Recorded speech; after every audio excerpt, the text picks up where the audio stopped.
microbrand watch base is filled with gems. I've heard about this Italian company Out of Order from several social media outlets, and I've never really understood the name. I mean, why would anybody want to have a watch that's, well, out of order? However, when looking at the backstory of the company since their inception in 2013, the idea was to produce high-end timepieces that were distressed like a good pair of jeans. Out of Order Watches competes in the high-end market by offering a unique vision of vintage watches, and you will never find two identical pieces. Okay, that's enough PR jargon. Let's actually go through the watch and see if it's any good.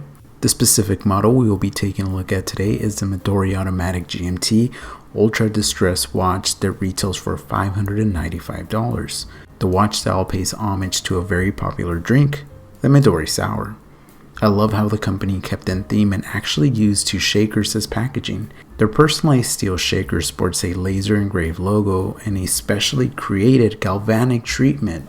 Now, the vivid chromatic effects really play well with the watch case and bracelet. The watch in hand feels solid, well crafted, and features a very unique design aesthetic I've never seen before. Some companies fall flat when it comes to taking inspiration from objects and designing a cool watch, but you can literally taste and feel the inspiration from the dial. Let's get into the specs of the watch. The entire watch is constructed of 316L stainless steel with an exclusive patented aging process. The watch is water resistant to 300 meters, with the unsized bracelet weighs in at 156 grams. The case measures in at 40 millimeters, is 48 millimeters from lug to lug, thickness 13.25 millimeters, and between the lugs 20 millimeters. The distressed case is unlike anything I've reviewed and goes against what my brain and OCD are used to. I mean, the faux aging does add a lot of character and personality to the watch, and the cool thing about it is that you don't have to really worry about that first scratch.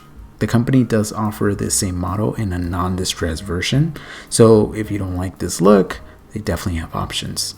The case lacks crown guards to keep with the vintage theme, and the signed screw-down 6.8mm crown is very easy to operate. Let's talk about the 20mm bracelet since we're on the topic of distressed metal. It tapers down to 18mm at the sign clasp. The clasp itself is milled and features 4 micro adjustments. Operating the clasp was a little hard. I'm sure with time it will be a little easier to open, but it's for sure not coming off while you're diving. One of the biggest negatives for me is the use of pins to size the bracelet. At this price point, one would expect screws.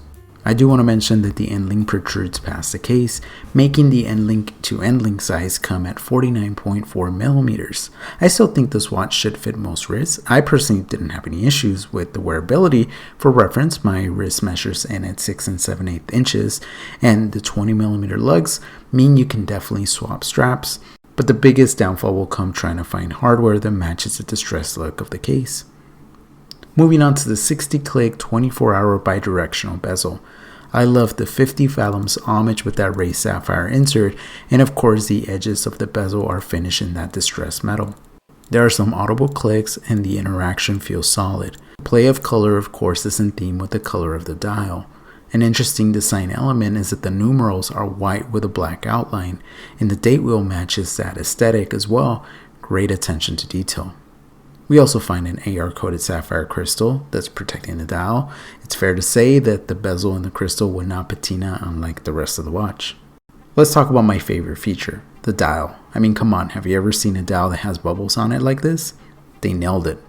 I love the use of colors. They pop and truly evoke the Midori Sour spirit.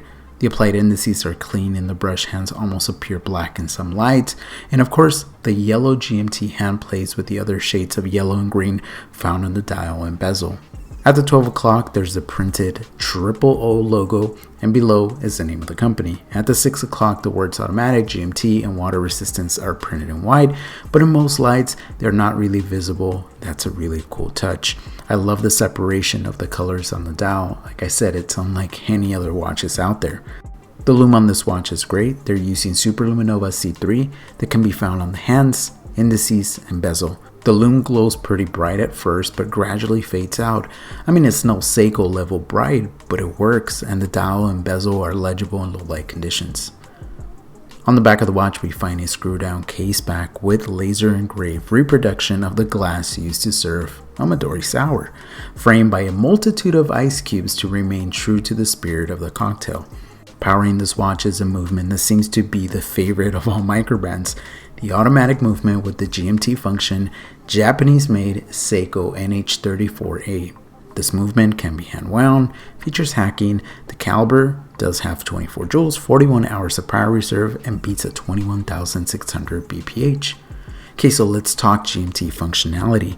This GMT movement is called a collar GMT.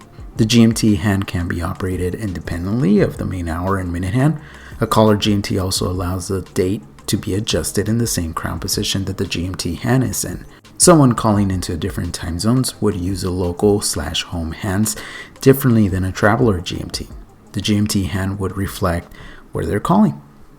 Overall, this watch really took me by surprise, and I'm actually sad that I have to return it to the company. If it was up to me, I would pick this up in the non-distressed version. The dial was so cool in person, and the overall presentation of this watch was memorable.